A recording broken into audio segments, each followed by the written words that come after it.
When this particular gospel passage comes up, I get very confused and very nervous about the right thing to say, because this is really a difficult passage, and it almost seems like, we have this image of Jesus who is compassionate, a friend, and one that we walk with along the journey of life, yet he's somewhat portrayed here as kind of cold and distant and almost kind of rude to this woman who comes and asks him for something. So it is a little confusing, and it kind of is contrary to our general notion and image of Jesus and what we carry. So it's important for us to kind of put this into context and understand, and I'd just like to spend a few minutes just trying to do that here this evening. We have to remember that the world in Jesus' day, in the Mediterranean world thousands of years ago, is very different from our world and our culture today.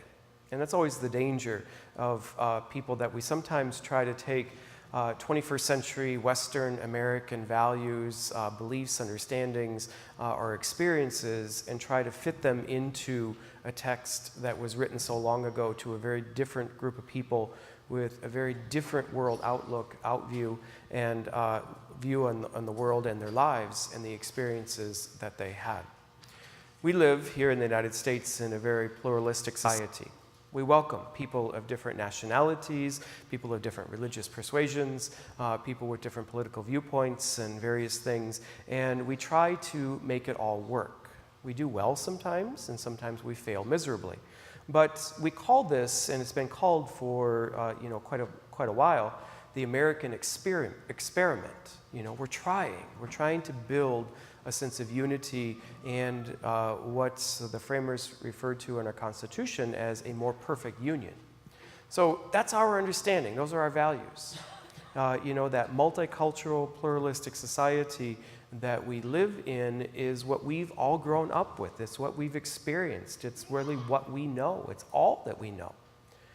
In Jesus' world, that would have been foreign, very, very different.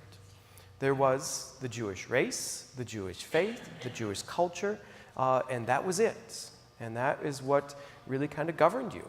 And you didn't want anything else to do with foreigners or strangers or anybody who believed different, looked different, or would do things in a very, very different way.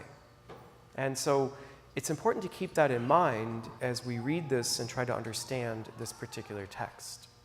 Matthew says that Jesus is going to this place called Tyre and Sidon. That is outside of the land of Israel. Okay, so he's going into foreign territory. Why is he going there? Most scholars theorize and believe that most likely what it is that, this latter part of Matthew's gospel, and we're in chapter 16, and we're coming, quickly to the end, is, a pretty intense time. The opposition to Jesus is growing rather quickly.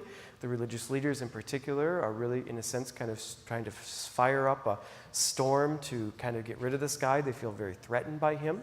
The burdens of ministry are tremendous. His fame and his knowledge of him is spreading rather rapidly. People are seeing him as one who can do tremendous things like heal their sick and feed the multitudes of people and such. You can imagine that it's just constantly people are coming at him and wanting more and more and more.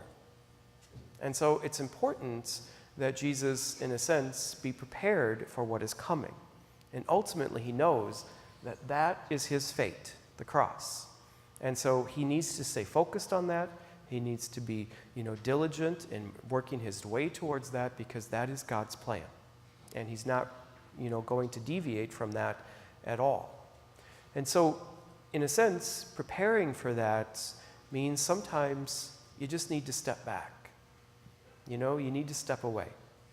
And I think most of us can probably get this, that it doesn't matter, what profession we work in, whether we work in a factory, or if we work at the Casey's across the street, or if we have a large business that we operate, there are times where we just need a little bit of break. You can't do that all the time.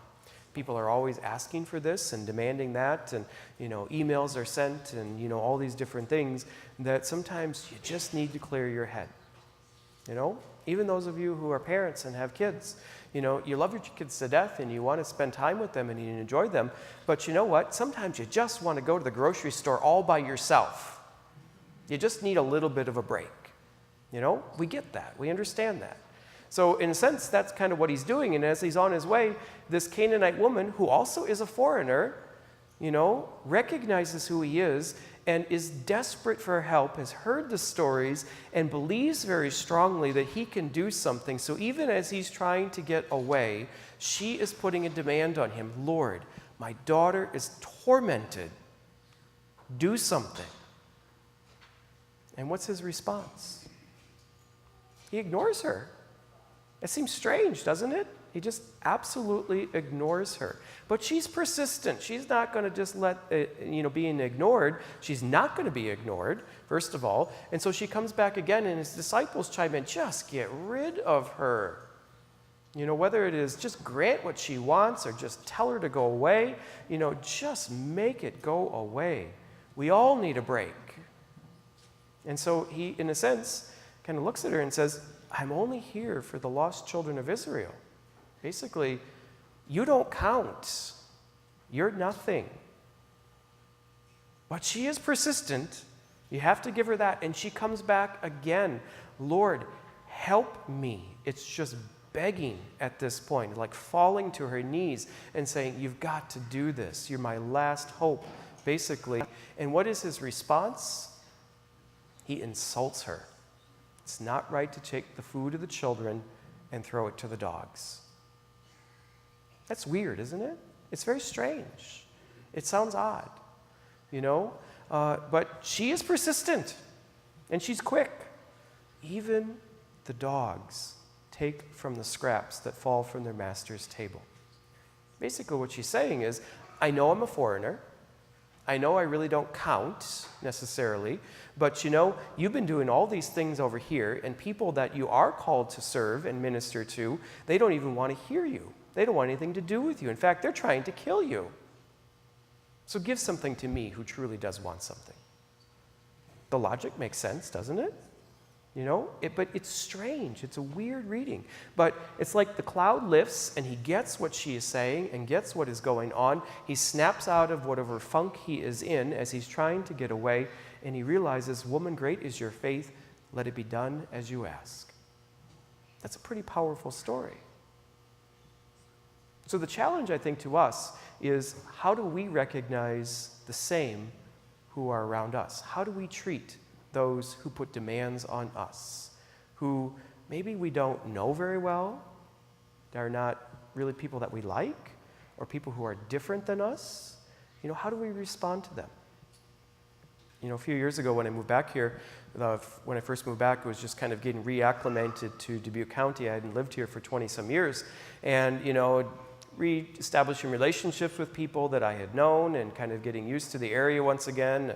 Dubuque County changed quite a bit in 20 years since I was gone, and just kind of doing all that. And then, this assignment, there's 5 different parishes, a couple of school buildings and such, and just getting keys. And boy, we have a lot of keys. You know that? I found that out when I moved here. There's a lot of keys to everything, but all these different things. And so I'm just like, my head is spinning with all these different things that are going on. And, and then it's just like, trying to, acclimate myself and get some goals and get some direction. And, what do I want to accomplish? What needs to be done, et cetera, et cetera. And as I'm kind of working on all this in the early months that I'm here, I'm sitting in my office and kind of going through some things and such. And people would stop by and they'd want to visit and such. And, even it was one time that somebody came by and they were just traveling through and they needed some help. So he came in and he sat down and, we're visiting and I'm hearing their story, and it's just like, it's really quite sad what he was going through and such. And, I'm just trying to get to this place. I don't have enough gas and I just need some help.